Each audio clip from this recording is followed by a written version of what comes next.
Cześć, witam Was Energik. Dzisiejszy odcinek sponsoruje Greg Zieliński, który wsparł mnie na portalu Patronite i dzięki temu mógł wybrać temat odcinka i wybrał grę Company of Heroes, którą postanowiłem dla Was tutaj dzisiaj omówić. No i ona trafi oczywiście do serii To było grane.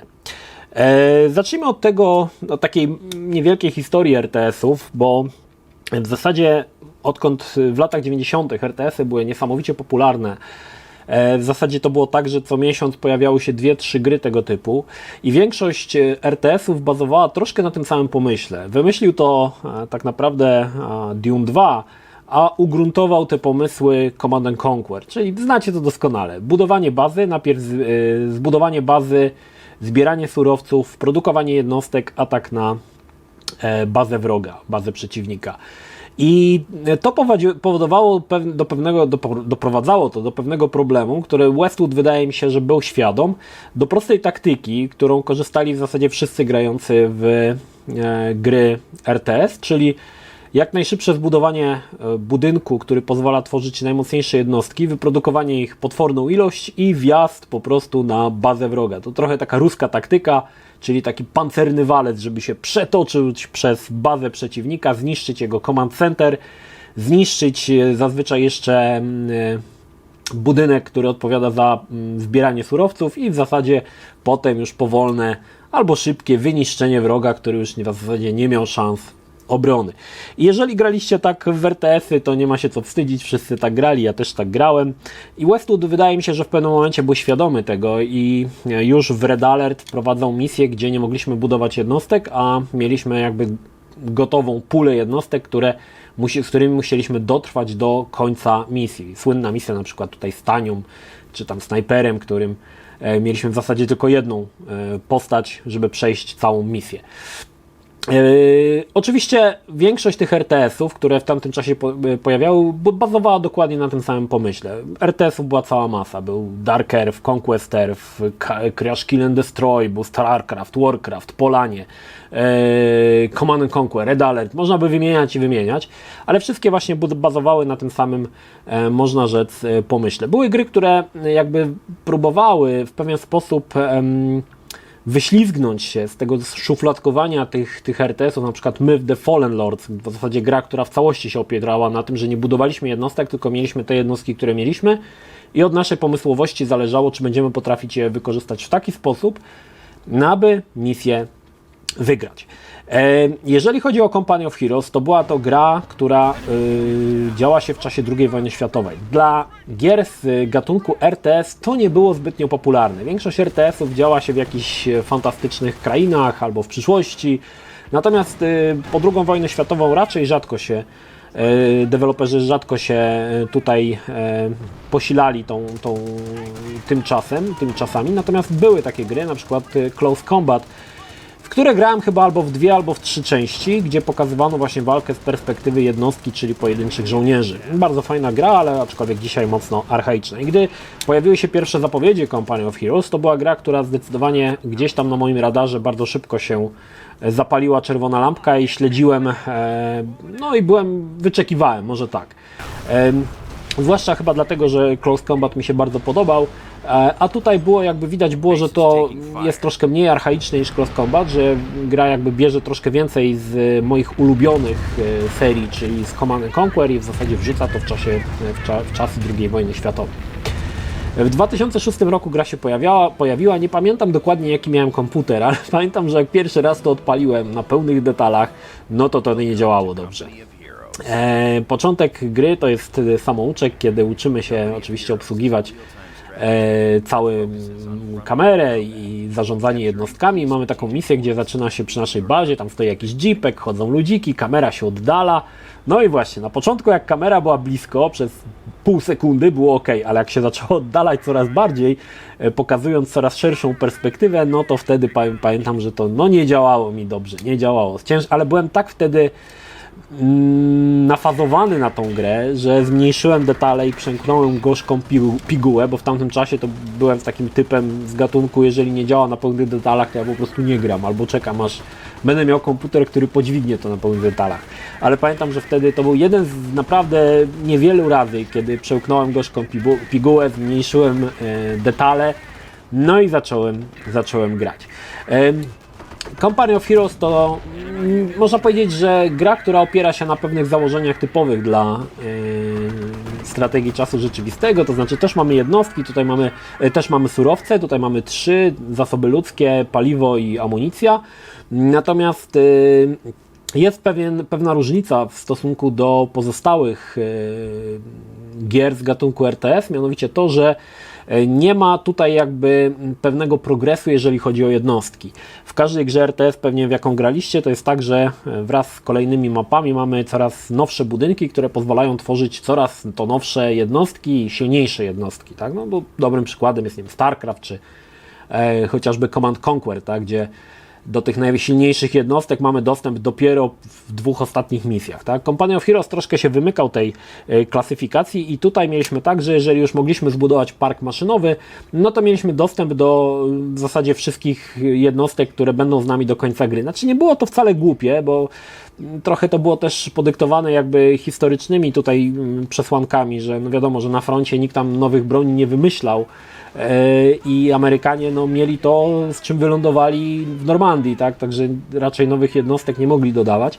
W każdym razie to był ten jeden z tych elementów, które właściwie jednostki, które poznaliśmy na samym początku gry, w pierwszych kilku misjach, one były z nami jakby już do samego końca. Przed nami było 15 misji. Tu Wam powiem ciekawostkę, bo dzisiaj, kilka dni temu, jak grałem w Company of Heroes, to zobaczyłem, ile tam było jeszcze dodatkowych DLC-ków. Ja tych DLC-ków nie pamiętam, nie grałem w nie, tylko grałem w tą podstawkę, czy było 15 misji z lądowania w Normandii.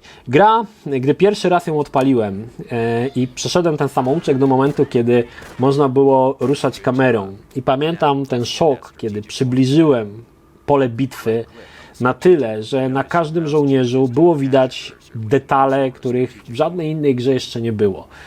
To nie znaczy, że gry w tamtym czasie RTS-y nie korzystały z grafiki 3D bądź z ruchomej kamery, bo Myth The Fallen Lords już korzystał z kamery 3D, chociaż jednostki były dwuwymiarowe i korzystał, aż takim bardziej przykładem pasującym jest na przykład Star Wars Force Commander, niezbyt dobra gra, która korzystała też z jednostek 3D i też z kamery 3D, ale tutaj kiedy przybliżyło się na maksa, na żołnierzy, na jednostki, to było widać niesamowitą ilość detali. Powiem Wam, że nawet dzisiaj na mnie to nadal zrobiło wrażenie. Owszem, już o teksturowanie widać, że nie jest takie jak w dzisiejszych grach, wiadomo, to już trochę lat minęło, ale kiedy się przybliżyło do tych jednostek, można było większość tych detali zobaczyć.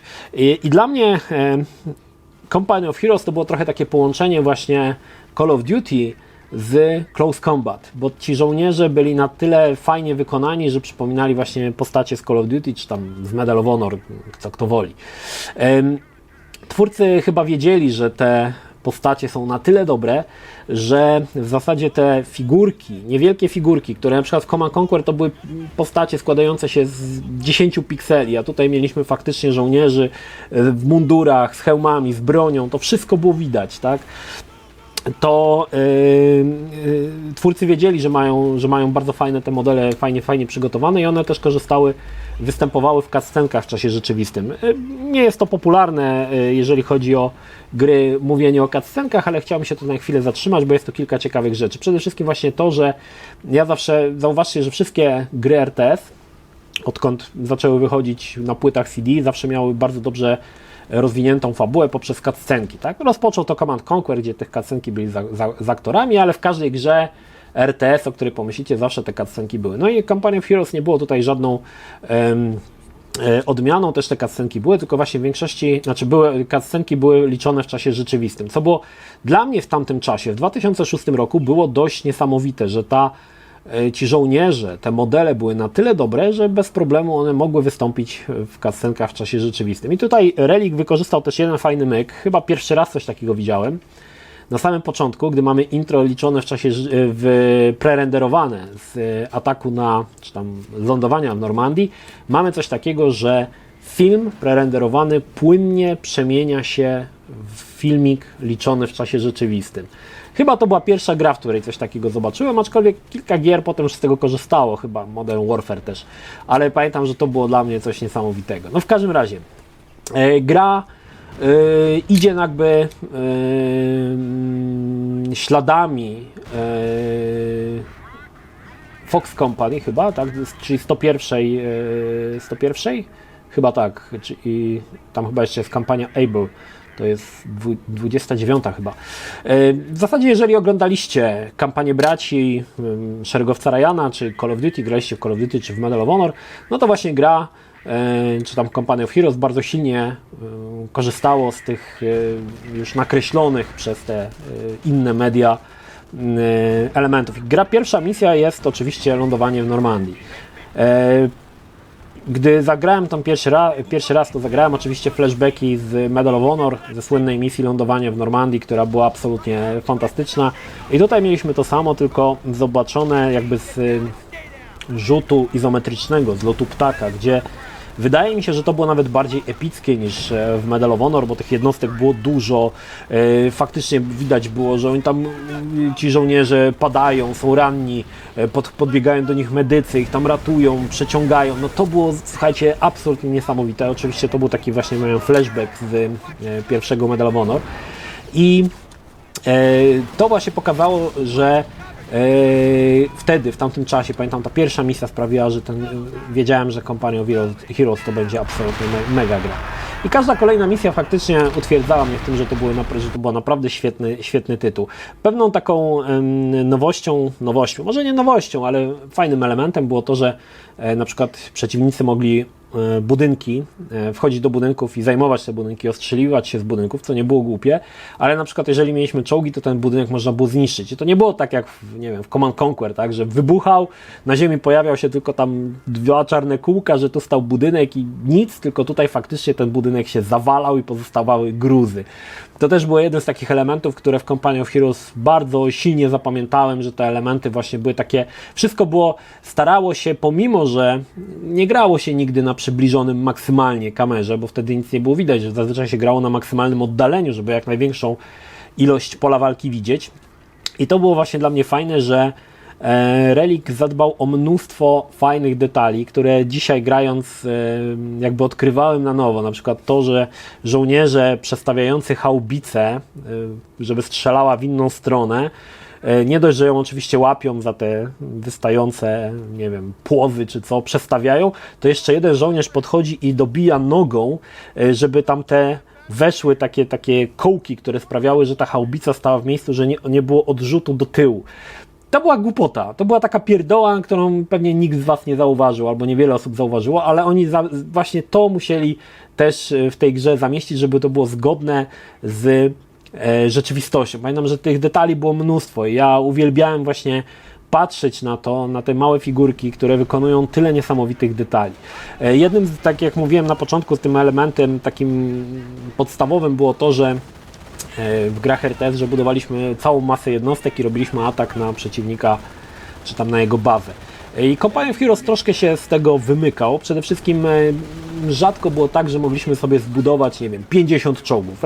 To się raczej nie wydarzyło, ponieważ mieliśmy określoną liczbę tak zwanej populacji, czyli ile jednostek mogliśmy mieć na mapie. Nie mogliśmy mieć w nieskończoną ilość. Jak teoretycznie chyba w Command Conquer mogłeś mieć nieskończoną ilość. Pamiętam, że w Command Conquer, czy tam w Red Alercie to robiłem takie akcje, że robiłem na przykład wjazd na bazę przeciwnika 50 czołgami mamut. Nie? Tutaj faktycznie albo mogłeś mieć bardzo dużo czołgów, znaczy dużo czołgów, 5-7, ale na przykład nie mogłeś mieć jednostek żołnierzy, tak, biegających. Także tutaj było jakby to w pewien sposób, wydaje mi się, zachowana była taka równowaga, że nie mogłeś być absurdalnie potężny, tylko musiałeś kombinować, które jednostki będą Ci potrzebne do danego typu misji. Aczkolwiek Company of Heroes troszkę też nie do końca się wymykał tym schematom, bo zauważyłem tutaj też, że bardzo szybko staram się zbudować park maszynowy, wybudować te 4-5 czołgów, które w zasadzie, jeżeli jeździły w grupie, to już była w zasadzie to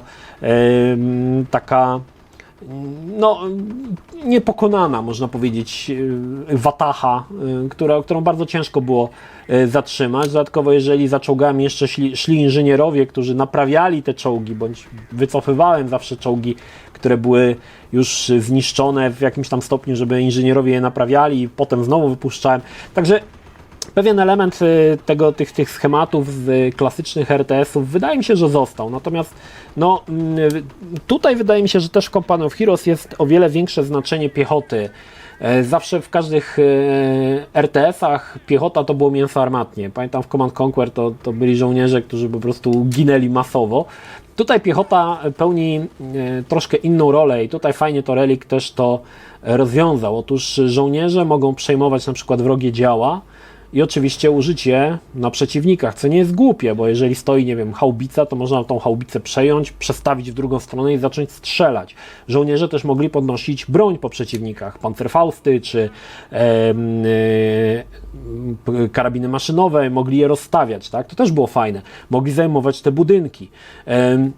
Nieocenione są na przykład grupa moździerzowa, którą mogłeś postawić gdzieś za budynkiem, oddaloną od przeciwnika na tyle, że on na przykład nie mógł strzelać i z moździerza ostrzeliwywać na przykład obszar, który wydawałoby się, że jest poza zasięgiem. Także tutaj znaczenie piechoty było dość znaczne i wielokrotnie łapałem się na tym, że przeciwnik dwoma grupami na przykład niemiaszków z pancerfaustami potrafił roznieść moje czołgi i nawet nie wiedziałem kiedy.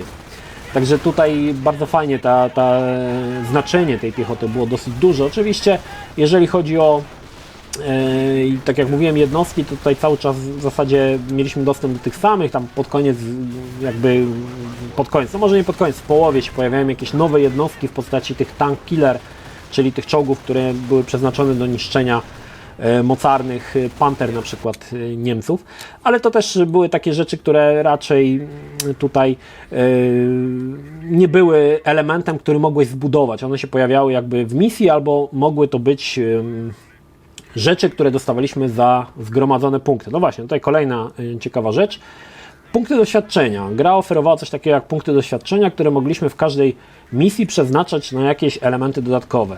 Były to różne, na przykład, nie wiem, desant spadochroniarzy, albo automatyczne naprawianie czołgów przez jakiś tam czas, albo wprowadzenie na właśnie pole bitwy najpotężniejszej jednostki, tak? Tylko że to było tak zrobione sprytnie, że te punkty doświadczenia leciały na tyle wolno, że te najpotężniejsze jednostki, które mogłeś sprowadzić, to w zasadzie już pod koniec gry, które już do niczego ci nie były, znaczy pod koniec misji, kiedy już one do niczego ci nie były potrzebne. Natomiast to był ciekawy patent z tymi jednostkami. Również to, że żołnierze, czołgi zdobywały doświadczenie. Im więcej zabiliśmy przeciwników, tym one celniej strzelały, dalej strzelały i były mocniejsze. I to też było mega fajnym pomysłem, bo faktycznie 3 czołgi na najwyższym poziomie, no to była już w zasadzie broń ostatecznego zniszczenia. W zasadzie żaden czołg już z takimi 3 czołgami na najwyższym poziomie nie mógł się równać niemiecki. I to też było fajne, bo w pewien sposób czuło się tą potęgę, którą budujesz w trakcie gry, tak? W zasadzie na przykład w Command Conquer, wracam często do tego Command Conquer, ale to moja ulubiona seria, jeżeli chodzi o gry RTS-owe, to tego nie było, tak? Bo te czołgi, one chyba tam zdobywały w końcu jakieś doświadczenie, ale to nie było tak widoczne jak tutaj, tak? Tutaj w zasadzie 3 czołgi, 3 dobre czołgi, to już jesteś ustawiony. Tak jak każda gra z gatunku RTS miała swoje misje takie, które lubiłem i takie, które nienawidziłem. Jedną z moich ulubionych misji jest chyba polowanie na pantery, czyli mamy mapkę, po której gdzieś pokitrane są mocarne czołgi, pantery, chyba tam ich jest 7 i mamy dostęp do bazy, budujemy czołgi, ale mamy tylko taką jednostkę, która się nazywa Tank Killer, która w zasadzie no, jest najbardziej skuteczna przeciwko panterom, pod warunkiem, że się uderzy je z boku, gdzie miały najsłabszy pancerz. Bardzo lubię tą misję, bo to jest taka trochę zabawa chowanego, szukanie tych panter, wystawianie jakiegoś tam na przykład Shermana na przynętę i oczywiście zachodzenie od tyłu. Natomiast moje misje, które znienawidziłem, to obrona na przykład wzgórza. Nie pamiętam, jakie to było wzgórze. Nie lubiłem tej misji z tego względu, że to była misja, której kolejna misja była konsekwencją właśnie tej misji poprzedniej. I dlaczego nie lubiłem? Bo jeżeli obronę wzgórza kończyłeś z 5 jednostkami na krzyż, to w kolejnej mapie, w kolejnej misji miałeś dokładnie te 5 jednostek. Jeżeli miałeś zniszczoną bazę wcześniej, to zaczynałeś kolejną misję ze zniszczoną bazą. I to było, pamiętam, irytujące, bo w momencie, kiedy dochodziło do tej drugiej misji, w pewnym momencie sobie zdawałeś sprawę, że żeby ją przejść, to musisz ponownie przejść poprzednią misję w taki sposób, żeby zostało Ci więcej dobrych jednostek, żebyś miał szansę w kolejnej misji. Pamiętam, że to mnie strasznie irytowało, jeżeli chodzi o Company of Heroes i w tym ranie, kiedy grałem teraz, też mnie to irytowało, bo też spitoliłem tą misję, no już nie pamiętałem tego oczywiście, że tak trzeba było zrobić. Natomiast muszę przyznać, że jeżeli chodzi o oprawę, to powiem Wam, że Company of Heroes się w ogóle nie zestarzało. Znaczy, widać to po teksturach na przykład, że są niższej jakości, ale gry ogólnie trójwymiarowe się o wiele brzydziej potrafią zestarzeć. Na przykład, nie wiem, na przykład GTA 3, tak? Dzisiaj spojrzymy na GTA 3 z PlayStation 2, to jest koszmar.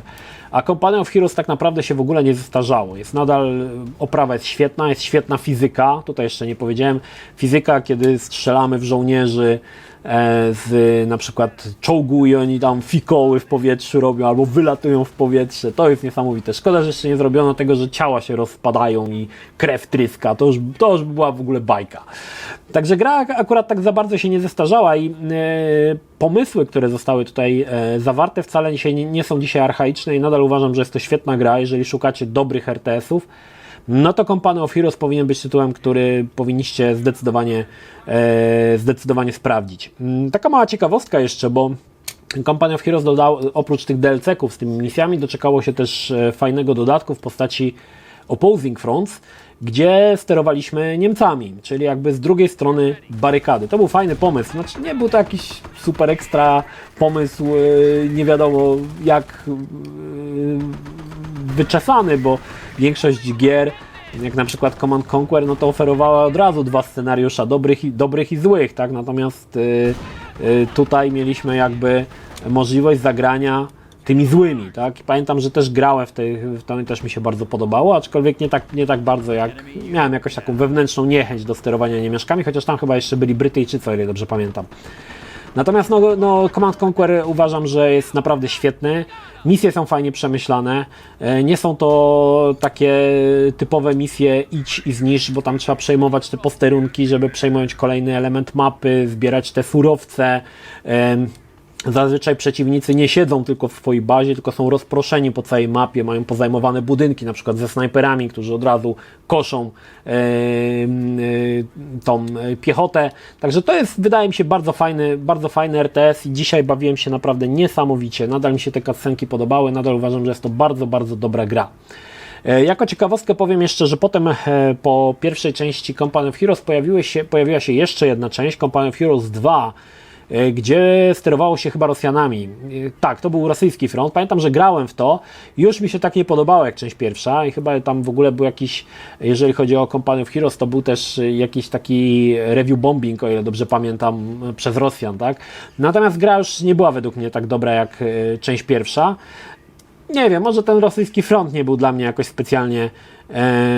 specjalnie ciekawy. Natomiast w 2021 zapowiedziano Company of Heroes 3, na które aktualnie czekamy. Nadal twórcy jeszcze nie wypuścili gry, ale jest dużo trailerów i powiem Wam, że no kurczę, zagram w to bez kitu, bo gra zapowiada się absolutnie fantastycznie i będzie chyba ciekawy front, bo będziemy mieli Afrykę i Włochy, także myślę, że tutaj jest jakby w pewien sposób potencjał, żeby pokazać fajną oprawę. Niemniej, jeżeli nie graliście, zachęcam, jeżeli lubicie RTS-y oczywiście, zachęcam do sprawdzenia, bo Company of Heroes to jedno z takich gier, które zdecydowanie wśród RTS-ów powinny być stawiane jako wzór bo są to naprawdę doskonale przygotowane gry. Jeżeli lubicie II wojnę światową, no to nie mam co Was tutaj zachęcać, bo jest to naprawdę gra, która świetnie oddaje te jednostki, te wszystkie tam mundury, to wszystko związane z II wojną światową. No i przede wszystkim jest to dobry RTS. Jest to naprawdę dobry, absolutnie dobry RTS. Dzisiejsze sprzęty pozwalają już odpalić grę na pełnych detalach, także już Wam nie tak jak ja, że musiałem schodzić z detali, czyli odpaliłem sobie jak Lord Full HD, znaczy tam w zasadzie w 4K, tylko potem musiałem do Full HD, żeby materiał zrzucić. Także gra działa naprawdę świetnie i wydaje mi się, że jest to tytuł, który w ogóle się nie zestarzał, czego nie można powiedzieć o moich ulubionych RTS-ach, jak na przykład Command Conquer, który pierwszy się już troszkę zestarzał, jest trochę archaiczny, ale Company of Heroes to zdecydowanie taka gra, która byłaby w pierwszej, może nie trójce, czy w pierwszej trójce, w pierwszej czwórce moich ulubionych RTS-ów, obok Command Conquer, StarCrafta 2 i Halo Wars. Nie powiem na którym miejscu Company of Heroes, pewnie gdzieś na trzecim. Zdecydowanie gra, którą warto poznać. To tyle. Dajcie znać, czy graliście w Company of Heroes, bo też jestem ciekawy, bo ja to powiem Wam, że jak zacząłem, to ja po prostu czułem taką podjarkę znowu, jak w 2006, że to jest naprawdę niesamowita gra.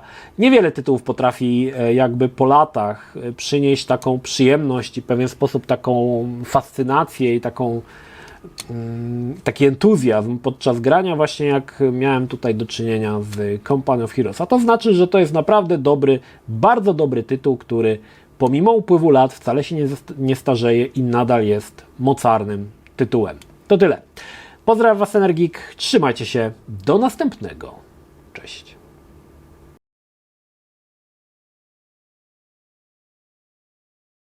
Jeśli film Ci się podobał, rozważ subskrypcję mojego kanału tutaj lub wsparcie mojego kanału na portalu patronite.pl tutaj. Film o podobnej tematyce znajdziesz tu, natomiast możesz też się zdać na losowy film wygenerowany przez algorytm YouTube'a tutaj.